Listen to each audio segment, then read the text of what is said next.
after you became, So right after. sorry. I No, just you're fine. remembered.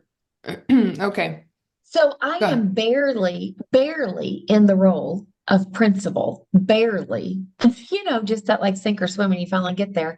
And then, bam, get a report from the state that we've been identified as a focus school. It's in the bottom 10 to 15% of the state.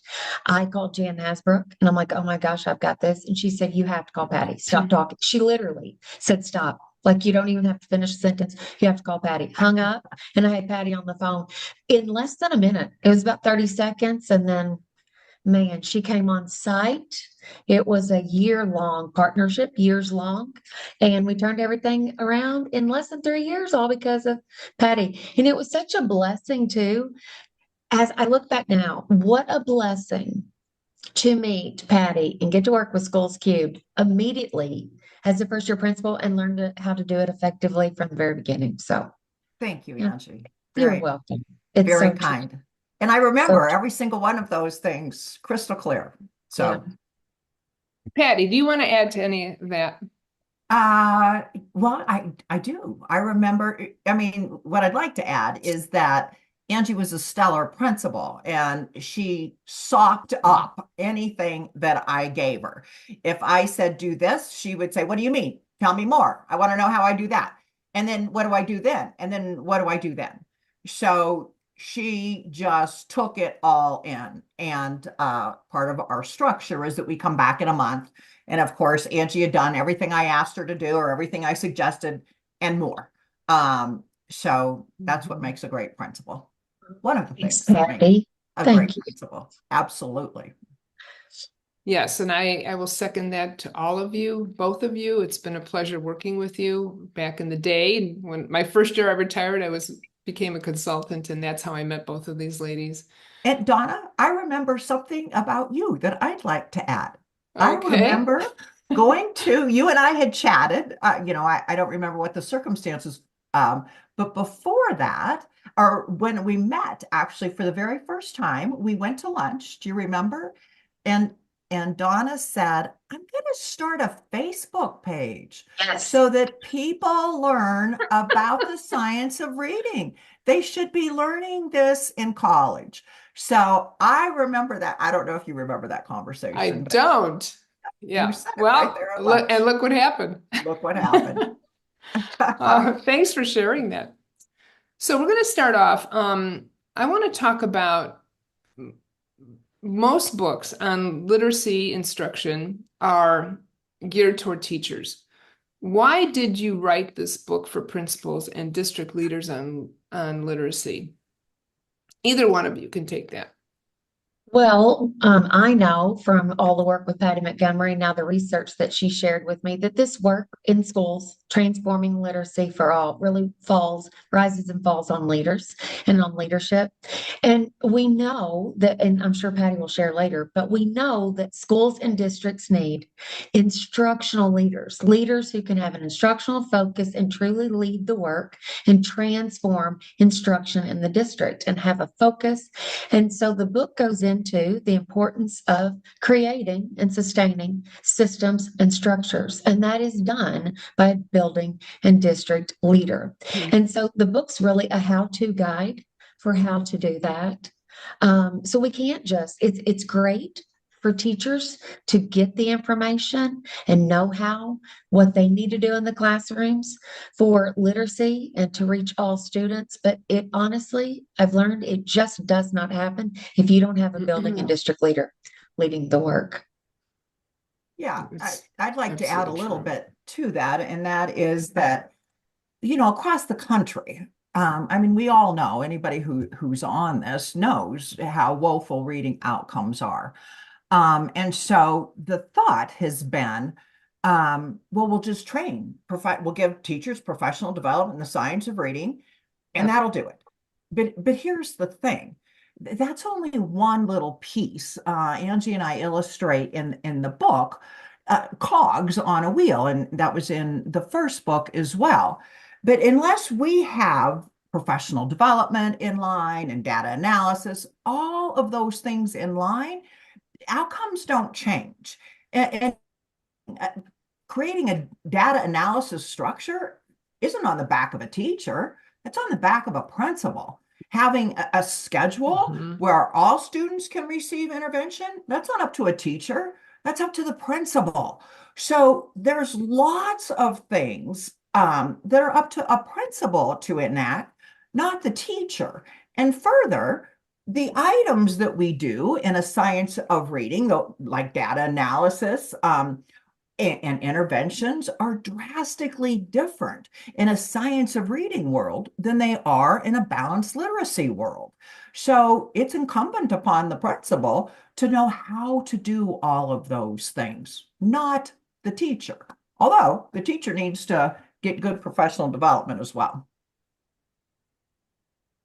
Correct. I am in the middle of typing up your name of your book Oh, because I want everyone to go to Amazon and pre-order it if you can.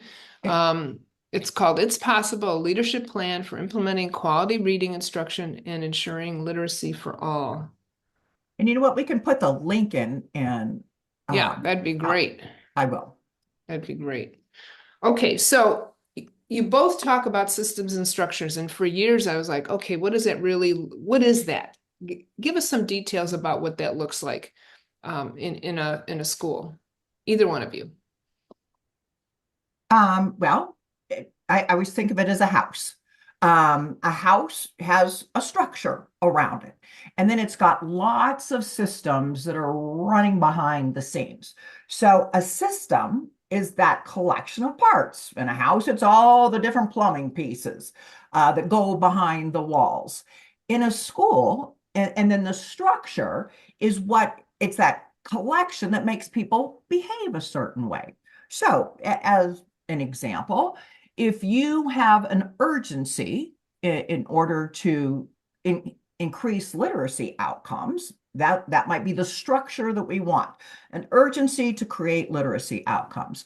Then we need lots of systems that support that. An intervention system, and what supports an intervention system?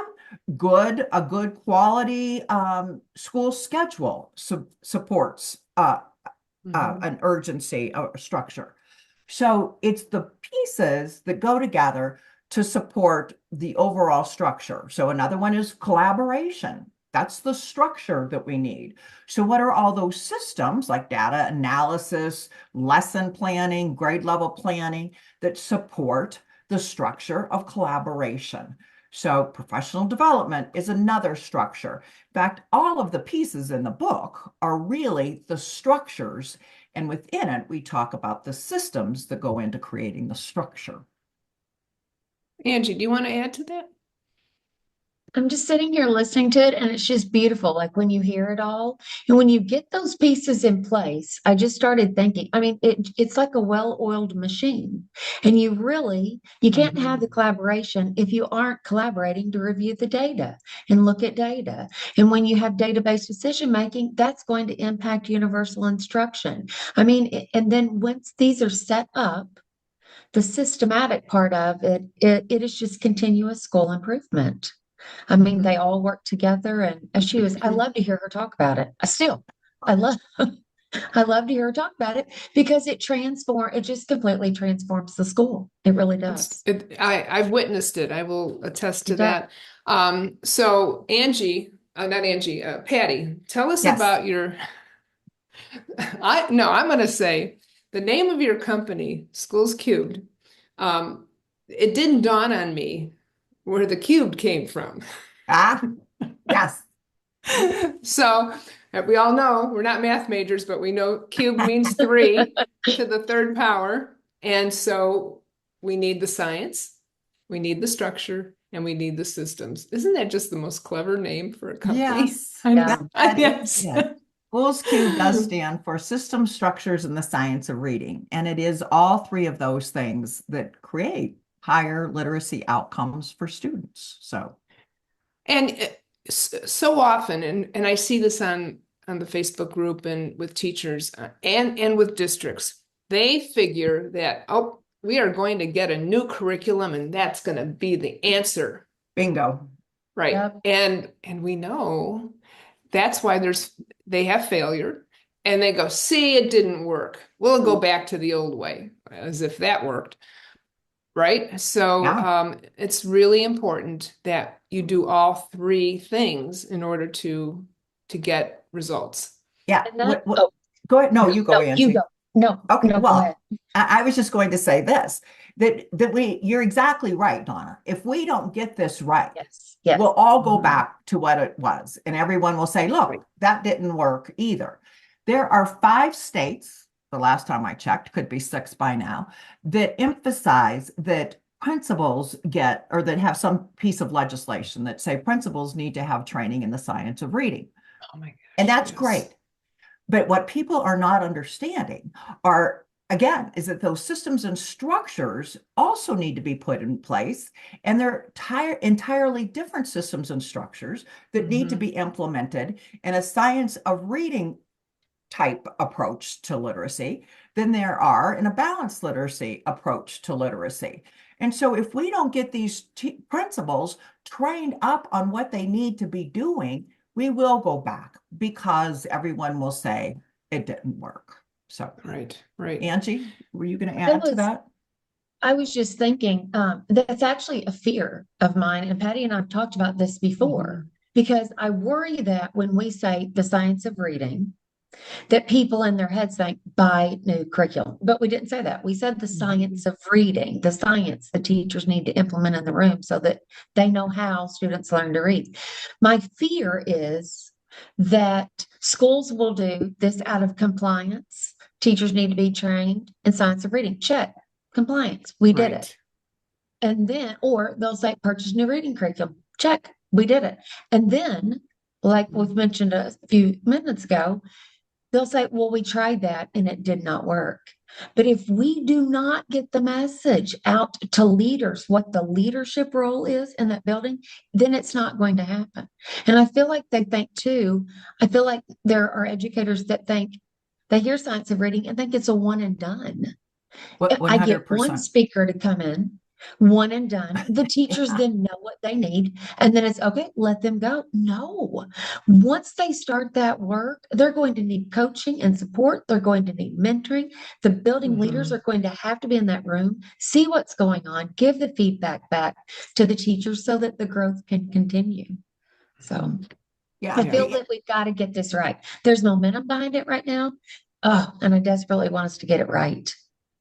Yeah. And And Patty's book, the book will help that. Go ahead. well, just continuing with what you said, Donna, I mean, they do one of two things, or they sometimes do both things, give them professional development, give them a new curriculum. But, so many of the curriculum out there, publishers want to please everybody. So you could take a balanced literacy route using the same curriculum in another, and you can take a science of reading approach in the exact same curriculum. So if someone isn't monitoring what they're doing in that curriculum, Yes. we're not any better. And so that feedback from the principal on how do you implement the curriculum, even if you've been trained in the science of reading, is absolutely critical. Yeah. Yeah, you used to use a model, Patty, and you used your grandson's little wheels. Oh, I've Do you got it remember right. that? Do you have that right there? I do. It's a little torn, but yeah, I I think my dog loved. chewed it. Sorry.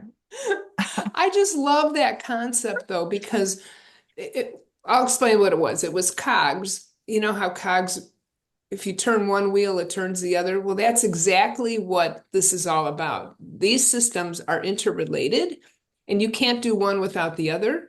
And you can't just expect one to carry the load for all of them. Right. So what I see are principals who really don't have the expertise, so they're going to rely on their staff to do the work. And then so you got all these teachers that are, you know, crazily trying to get all this training done and implement it in the classroom. And then things fall apart because one of the systems isn't working, their MTSS system isn't working or isn't even in place, or the schedules are not optimized. I mean, there's so Sure. many cogs that have to work together to make this work. And I really, really think the principals are the key to this. I mean, Oh. there's research to support that. And I just have to say a bit more about what you said, Donna. I mean, the principals just let the teachers do it. Well, here's another thing we've created in our country in this whole science of reading thing. Remember, I said 5 states make it mandatory that Right. principals have to be trained. So now, guess what? They fear a phoneme. They know the teachers talking about phonemes. And so now they're even more frightened to go in and give instructional feedback because they think, oh my gosh, I don't know. I don't know. So we literally see more principals avoiding the classroom now, particularly during time, and they say, oh, it's behavior. But I'm telling you, they fear a phoneme. So they don't go in. And now we put even more emphasis on the instructional coach to get it done.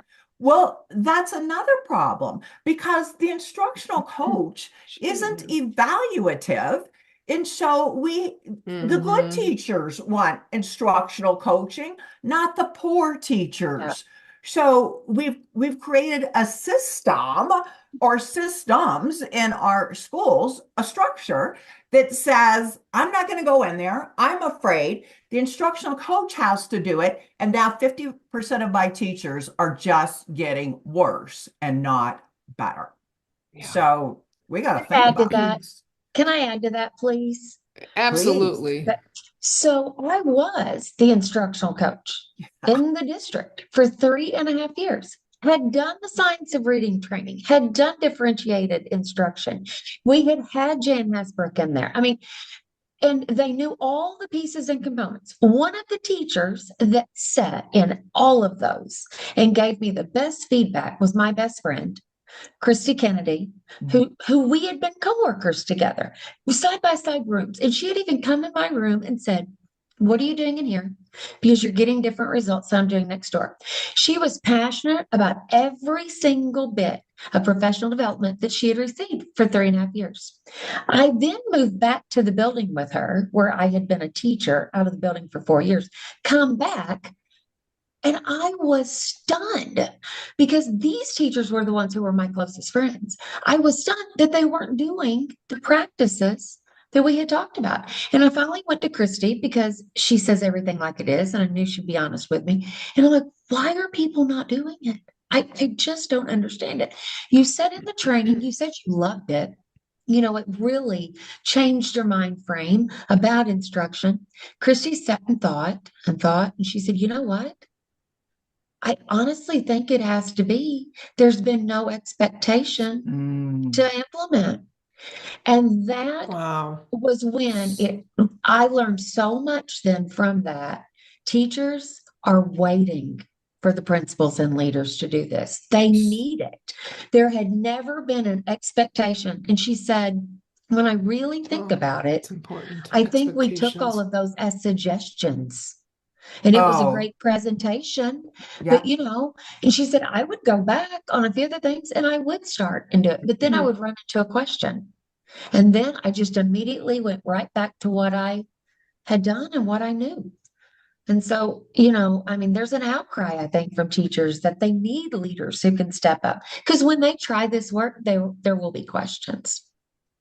You know what? We've got some excellent commentary in the chat I've that been I want. watching. Really? Yeah, I really want to talk about this. Our school is doing letters. This is from Deb Cock. Our school is doing letters training this year and next. So now before I retire, I'm praying we get an instructional coach that knows what they're doing, I might add. And just remember, it's not an instructional coach's job. I mean, that's one step, and I'm thrilled that you're getting an instructional coach. But there's so many other pieces that need to get done. It's not just coaches. That's right. And here's another one. Coaches can't be the evaluator. Amen. They That's can't. right. Cannot. Or principals leave it to the assistant superintendent, curriculum director, uh, to handle. This is my life. But you Oh, know what else? The teachers can't do the systematic change. they can't. Right. I was No. a teacher and I was implementing the science of reading, and I had been trained by the very best. I mean, my 90 minutes had been broken down minute by minute by Dr. Vicki Gibson. And I was using wonders. I mean, it was the perfect model that Jan Hasbrook and Vicki Gibson had given me that. But the only thing that was changing was the data for my students. And teachers can't Yes. go out, Yes. an instructional coach cannot go out and say, well, guess what? This is what's going to be done in this whole school. It takes the school leader, and it honestly takes Mhm. district leaders that are knowledgeable too, because then they know the support the instructional leaders need. They know what professional development that the leaders need, and then they're going to be making the decisions to pay for those changes and to get all of that started. But it cannot be done by teachers, and it cannot be done by the instructional coaches. They do play an important role in all of Right. it. Again, Yeah. the cogs, we all have a job to do in the Yep. system, right? Yes. Here's one Yes. from Mary Newton, a good friend of mine in Oh, Wisconsin. hey, Hello, Mary. Mary.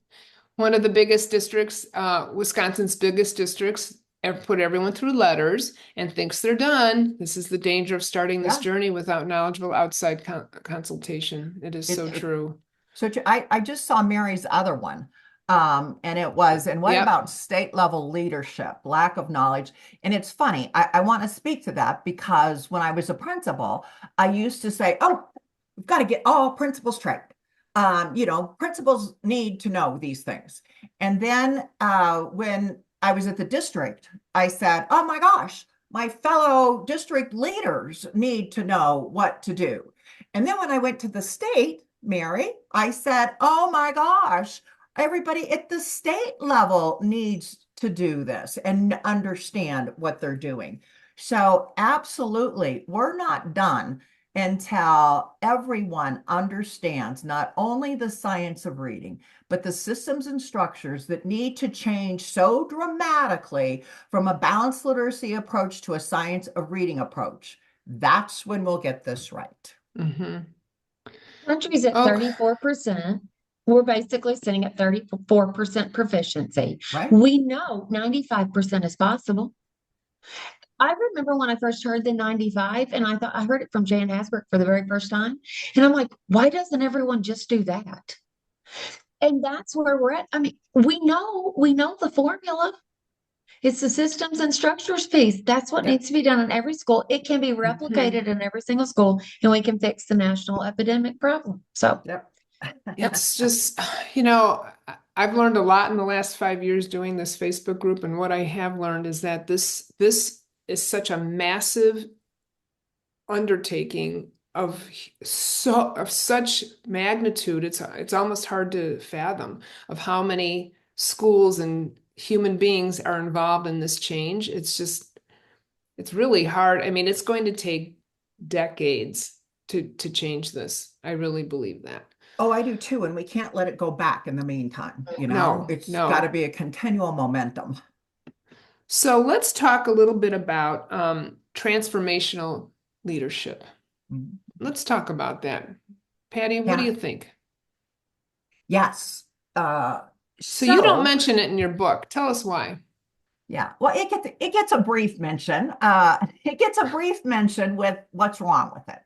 And so I First, so can you here explain what that Yes. is? Yes. Transformational leadership is about more about having a vision, which I agree with, and emotional connections with staff, and all of that is wonderful. But there's been a lot of research on what is the best kind of educational leadership. What should principals be doing? And I could go on and on about that, but I Mm-hmm. won't. I'll try to focus.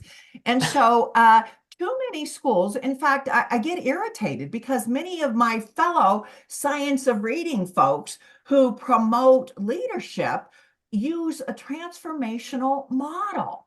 Well, I have to tell you that a transformational model in just one study has an effect size of about 0.11 to outcomes for students, to learning outcomes for students. In that same study, an instructional leadership has an effect size of about 0.46. I've seen endless research studies on instructional leadership versus other types of educational leadership. And instructional leadership, where the principal is close to instruction by giving feedback, by observing, by analyzing data, always outperforms any other type of educational leadership.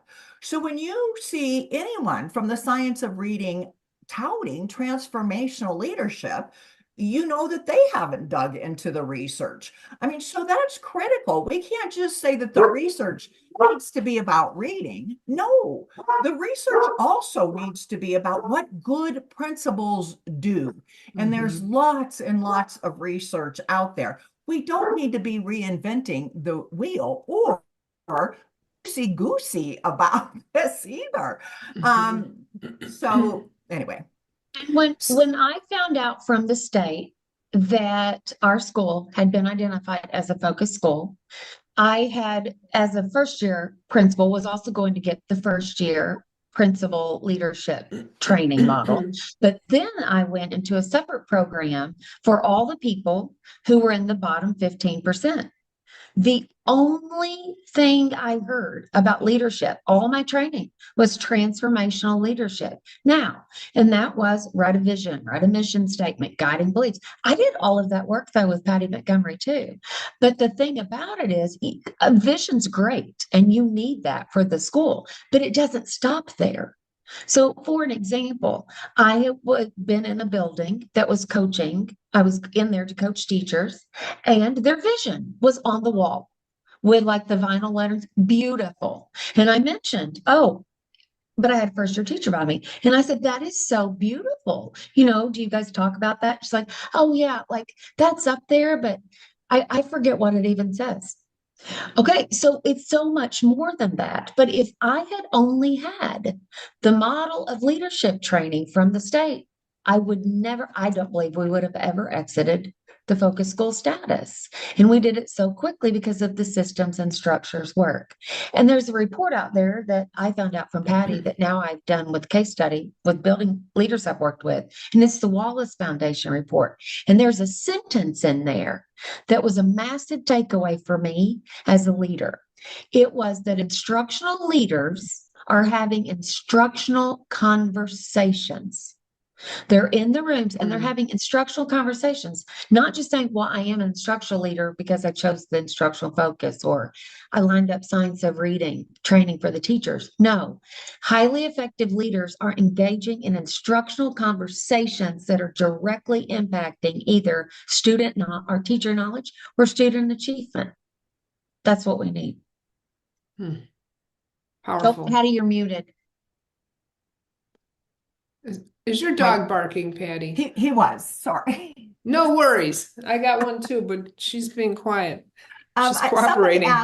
Somebody asked for that research, and it's from 2008, and it's a meta-analysis on instructional leadership. The author starts with a K. I think it's Kane, Kane, but I don't remember. But I can get that, Donna. And okay, you could give that to me, and I can send that out with the recording. Okay, very good. In our pre-call, we talked about the six domains. You want to talk about those? Yes. So in the book, it's possible. And not only in the book, but also in my it was Schools Cubed. We evaluate or assess. Thank you, Donna. Much better word. On how schools are doing in these 6 areas, because these 6 areas align greatly to the research on what effective schools and what effective principals do. Part of that is the research that Angie was just talking about, the meta-analysis that the Wallace Foundation came out with in 2021. So when we're looking at schools, we are not only looking at the science of reading research, but the research on what effective schools and effective principals do. And there are 6 domains, we call them, that need to be in place in order to increase literacy outcomes for students. Of course, the first one is universal instruction. Are they getting good literacy instruction? So that's the first one. The second one is assessments. Are we using and do we have a comprehensive assessment plan and using good quality assessments to measure how kids are doing in reading? The third one is interventions. Now that we know who's doing well and who isn't, are we progress monitoring and doing all of those things and providing interventions to students? The fourth one is data-based decision making. Are we analyzing the data? And then the next one is professional PD. development. And that's not just about stand and deliver professional development. That's ongoing. How do we keep our knowledge up to make sure that we're staying up with the research and using the research? And then the last one is collaboration, because I'm a big believer that this shouldn't be done to teachers. This should be done with teachers. So those are the big domains that we believe need to be solidly in place in schools. And that's what Angie had in place to get to 100% of kids at grade level. That's true. Yep. And that's what you do when you go into schools. You look at these systems and these domains and see how they're functioning. Correct. Yep. We put those in. Each domain is a structure. And then again, the small things that go into that are the systems. Sure. I know when I was working in Wisconsin and the school got its first score and it was brutal. It was dismal. It was not good. But you know, it gives you something to work for. And you know, good leadership is what changed that district. Absolutely. And people do go, oh my gosh, we have a horrible score. But it's exactly what you said, Donna. It's not a score, it's what we need to work on. It's, where are we going from here? Exactly. And I talk about too, accepting the data, like where are we? John had his questions, where are we? Where are we going? How close are we to reaching that goal? The staff that I worked with, we were at 15% proficiency in literacy, and it was so hard to accept. I did a quick activity and I had 15% on a big sticky chart. And then, okay, why would we get a 15%? And it was, well, students don't have support at home. They come to us unprepared. And it was all these things, 100% free lunch. Then I unrolled one that said 95%.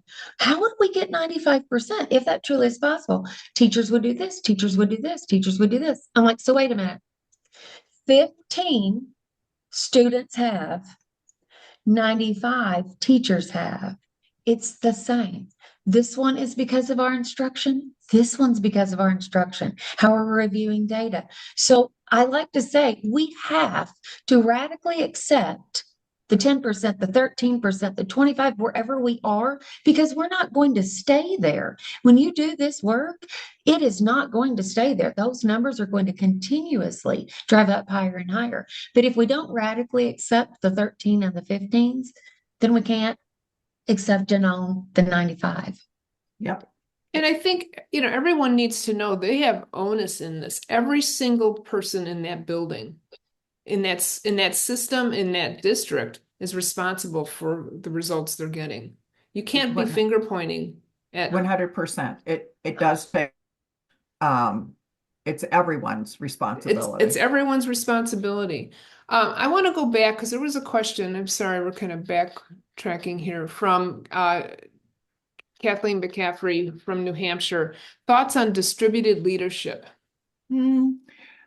Distributed leadership. I mean, I believe strongly in distributive leadership, and that comes along with collaboration. And one of the things that we recommend putting in place is a building leadership team exactly for distributive leadership. It's my opinion that distributed leadership is embedded in instructional leadership. So that's how I look at it. I don't know the effect size of just distributive leadership, but I do know that it's when a piece of instructional leadership, it's highly effective. Okay, very good. Thank you. All right, so Go ahead. You have something Nope. to say? Well, I just saw in the chat box, and I was going to see if Patty might want to address. Is that okay? Many schools and districts are currently struggling with teacher retention and fear that we will lose teachers if we pile, we hear this all the time, too much on their plates. How do you handle this from a leadership perspective? So we talk about that a lot. Patty, do you want to take Oh that? man, this is one of our regular It conversations, is. It's one of my Angie. favorite ones too. Yeah. And I Well, got yeah. this yesterday, actually. I was in a school, I got that yesterday. Patty, you want to go ahead? Yeah, and we'll be brief because this is a hot topic for Angie and I. We could go on this forever. First of all, who said teaching was easy? I mean, when we signed up for teaching, did we sign up for easy? And that's a shame if we did, because it's about kids. It's not about easy. I do believe that the other thing is a good instructional leader in your building. You have to be able to weigh. I mean, put the pressure on. I've said this to Angie 1,000 times. Know when to accelerate, know when to let the pedal off. And so you have to feel the staff, or they will rebel on you. I mean, we don't want to hurt teachers. We want to promote teachers. So you have to, as a building principal, be able to feel what's going on. But we have to also take ownership of our outcomes. In our system, when you work with us, we do it in little bits and pieces. We can't expect this to turn around in 1 year. It won't. It literally takes 3 to 5 years. And so we do take it in pieces so it isn't so piled up. I did an interview with the Measured Mom about what it's like to do a Schools Cubed initiative in your school. And it is take it fast, take it slow, take it fast, take it slow. So, Angie, what were you going to add? Yes, I'd like to add to that because one of the things that when you do this model, you focus on one thing at a time. Yes. And we have that. The word initiatives and education has become so big. And now we're saying we have initiative fatigue. Well, yeah, because it changes all the time. You go to a PD session or a conference, someone comes back and they have a new initiative. But this is doing it, it's a strategic order of what you do. And the steps are laid out in the book. And you do one thing at a time. And you wait until you have 85% of staff doing it 85% of the time. And that's all the leaders giving feedback on that one thing until 85% of the people are doing it 85% of the time. My experience, though, I always hear about too much on teachers. I can tell you that this work in my experience, even with coaching and support for other districts and schools, it actually takes things off the teacher's plate because when I became a principal, there were 7 resources in place being used in the literacy block. 7 resources that teachers were having to use and get that all into their planning, which then when we stepped back and went to one comprehensive program and using it completely, it took so much pressure off of teachers. They were doing one thing and they were being told how to do it correctly, coached and supported and lifted up to get that done. So I think when you do it right, we actually are not adding on teachers. And also, I think it takes off a ton of pressure when you tell a teacher how to be effective, because I think that's what every single teacher wants to hear. What do I need to do to be effective? And I'll just do that. Go ahead, Patty. You're just killing me because I'm just, you're so right. In the book, we say that in order to get there, it's about less, not more. Yes. And education is just renowned for looking for that silver bullet. And we've got to stop looking for silver bullets and doing specific things better. Angie's right. We're not piling on. If we do this right, we're actually removing. Thank you, Angie, for that little reminder. You're welcome. And we find out what is needed and what's necessary and what's important and what's effective and what has an impact and what doesn't. And we do less of the things that are ineffective and we do more of the things that are effective. So a lot of your work is reflected from John Hattie, correct? And his findings on effective Uh, practices. Yeah, I would say in instruction, a lot of, but not all of it. The other thing, as we talked about earlier, the part on principles comes from the Wallace Foundation, research on instructional leadership. And also there's research on what effective schools do that are part of what we talk about a lot. Okay, excellent. All The right, book we have does like, address, though, the book does address tier one instruction and the importance of it, and that you can't intervene your way out of a tier one problem. right. And so, for that tier one instruction, the science of reading tells us instruction has to be two things: explicit and systematic. And so, then, Mhm. that's addressed as well. Yeah. This book is going to be amazing if it's utilized. It has the potential to change results for many, many, many schools. Thank you, Donna. So Yeah. you're welcome. Thank you. Because I've seen it. I've seen it happen. Donna So saw it. Well, I'm not and just making this up. and she saw the book. This is proof in the muffin. Proof in the muffin. So Love that, Donna.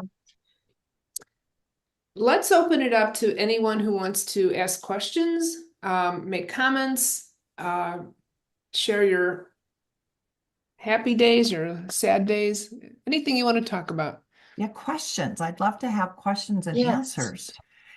For those of you you should copy the chat. There's a lot of references here. There's a lot. So, go to the three dots at the top of your chat and you can download the chat and keep that because our viewers are sharing lots of great information. Anyone else have any questions, comments? Saw one that I'd like to toss at Patty. That someone said they worry about principals not being present at PLCs. And I'd also like to add data team meetings to that. Patty, you want to address that? I will, but I think you should address that, Okay, Angie, I can because address you that. love Okay, that. I do love that. And in a data meeting, or the PLC when we come together, if we don't have leaders in there as part of those discussions, how do they know what's going on in the building? It requires the leader keeping, I've learned this phrase, Patty, a laser-like focus on the data and what is going on in the building so that we know the next step that the teachers need, then what support they need, what coaching they need. But if the leader's not in those meetings and also in the professional development trainings, just want to add that in, then it's still not going to be effectively done and effectively implemented. And then two, the leaders are in there to help lead those discussions. That's where the instructional leadership piece comes from. But the data, I said when I was a superintendent, the principal said we were trying to pick a date for the next data team meeting. We had to make a change from our assessment calendar. And so he said, I'm like, I won't be here that day. And he's like, well, can't we do it without you? You absolutely cannot. I have to be in there to see that. No, leaders need to be present in those meetings because I can tell you, as a teacher myself, I had been in quote unquote collaboration or collaborative meetings, and there was no collaboration on instruction. There was collaborative complaining, collaborative blaming, but there wasn't truly conversation in collaborative nature of like, this is what I'm doing to get results. This is what you're doing in your room to get results. Here's what a learning intentionalness standard might look like. And then really keeping those. And I think as leaders too, we have to give teachers a purpose for those meetings and an outcome. What do we want with an agenda? Patty, I know you're dying to jump in. Go ahead. Well, there is some beliefs out there that principals shouldn't attend PLC meetings. I mean, I've literally worked in districts where they say principals shouldn't attend PLC meetings. And I'm just stymied by that. Why would you not want to, so that you know what your teachers are planning? Somebody put in the chat, and I think that this is true, that both data team and PLC meetings are conflated. I conflate them. There is a lot of confusion out there about which is which. Unfortunately, I see a lot of PLC meetings, as my good friend Donna Bright used to say, fraught with potential disaster. They aren't being monitored, they aren't being checked, and it is, as Angie said, I don't know how you just said that, Angie, collaborative complaining, is that Yes. that is what's going on. So, and principals shouldn't do it to monitor complaining. What they should be doing it for is so that, okay, this is our discussion. Now, what do I see in regards to that discussion when I walk into the classroom? And I will say, every data team, and also then even like a grade level collaboration time with common planning helped me know as building and district leader where I needed to be the next week. If there was a grade level or one intervention person and they've got two groups and they're really not making progress, I knew that's where I needed to be to watch. But then at a grade level meeting, teachers can come up and say, like, okay, now that I've got my 6-week progress monitoring data and I'm looking and students stagnant, what do I need to do at that small group? That then we need someone in the room watching that to give the coaching and support that the teacher needs. And how do we know how to coach and best support our teachers if we aren't in there listening to those conversations? And I do say we don't need to look at this as evaluative. That's No. not what this is. It's what information does that teacher need to hear from us so that they can have an impact on the student learning and achievement that's going on. And Donna, I'm sorry. Angie, you shouldn't put Angie and I on something together. We can't stop. However, you have 7 minutes. Okay, I'll hurry. Here's one of the things that I want to say that principals say to me a lot. Well, I can't be in the classroom observing. I can't be giving feedback because I have so many behavioral issues. And I get it that we have behavioral issues, but when a principal is in the classroom routinely, and when students know that the principal is going to show up somewhere, guess what happens to behavior? It drops in a New York second. And many of our principals, shout out to Frank Bellamo, who probably isn't on here, but so many of our principals, they buy carts. And I was just going to say that. I saw that on a reel. This is how he had a cart. Yes. And so they put their computers on a cart. One of them, I love this one. It has like a cup for her, or a holder for her coffee.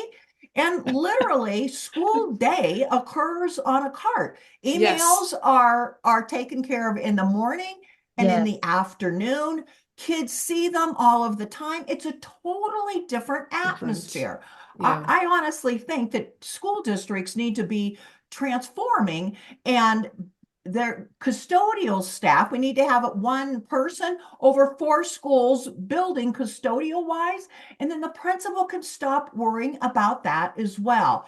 And instructional focus can be the number one thing from the principal. Right. Because like you say, when you take care of instruction and get kids achieving, the behaviors plummet.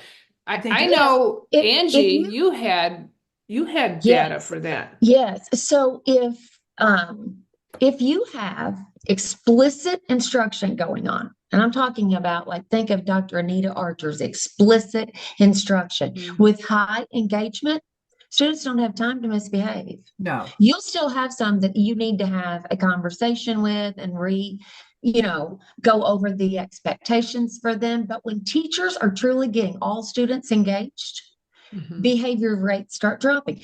2 years before I became principal, the school had over 275 discipline referrals. The year before I became principal, over 325 discipline referrals. We put the focus on learning and getting those students engaged 100%. And giving them exactly what they needed. We had 20 discipline referrals the first year, 5 the second, and then we went 0, 0, 1, 0. Because they're so engaged in the learning, they didn't want to miss it. They even stopped asking to go to the bathroom as often or to the nurse as often because they did not want to leave that classroom or that instruction. I had a hard time leaving the classroom and the instruction. It was so great. Archerisms are the key to classroom management. Love it. Archerisms. All right. Anyone else? This is such great instruction and conversation. I love it. All right, folks. Thank you for giving up part of your morning, Saturday mornings. Explicit instruction, yeah. Behavior, yes. Okay. Watch for the book. When's that coming out? Soon? Yes, third week in, I did put a link to the book in the chat. Okay. It should be available the third week of November. It's getting very Ooh. close. I know. So everybody put that on your Christmas wish list, and maybe Santa will be good to you. And Just add, the book is literally a step-by-step guide for how to do this work. And it's not just, oh, well, this is the work you need to do. No, it specifically tells you how that needs to be done, what it looks like, what it sounds like. And then at the beginning of each chapter, you get the story of how it was done at Matthews. So this is what it looked like. And we talk about what was hard and what was, was doable. But then Patty goes into all the research. But Schools Cubed had what's called a literacy evaluation tool, where Patty would come in and give you the next steps. She has now provided all of us that in this book. wow, You just go that's through. huge. You find where you are on the rubric, and guess what? You look right next to it to see what your next steps are. Somebody asked for the name of the book. Name of the book. One more time. It's possible. It's possible, but it has a tagline. Yes, it does. The tagline is so long that I don't even know it. So just put in Montgomery and it's possible, or Hanlin. We've got time. I'm scrolling to it. It was at the beginning. Yeah, it's at the beginning. What I'd really like to see is it's possible, a leadership plan for implementing quality reading instruction and ensuring literacy for all. That's what it's called. So folks that are on, make this a book study for your team, your members, especially your leaders, of course, your leaders, even if you can go as high as the district level. These folks need to learn this stuff, and why not, right? Let's get her done. And it's so exciting to see when schools are doing the work and the results they get. It's a moment to be proud of. Okay, folks, thank you for coming. Watch Donna, for an email. Yes, Patty. Can I just say one more thing? You said You bet. Maybe somebody will buy it for you for Christmas. Here's a suggestion for any teachers out there. Buy it for your principal and put it on their desk. It. Love it. Anyway. Okay. Excellent. Thank you, ladies. Thank you, it's always everyone. a pleasure. Thanks, Donna. Thanks for giving us even the chance for the three of us to have such a good conversation this morning. Yeah. So thank you. It was a joy to be here. Thanks, Patty. Excellent. Bye-bye. Thank bye. you. All righty. Bye-bye.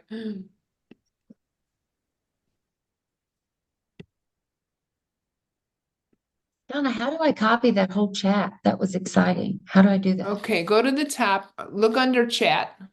Okay. Wait, I have to stop recording.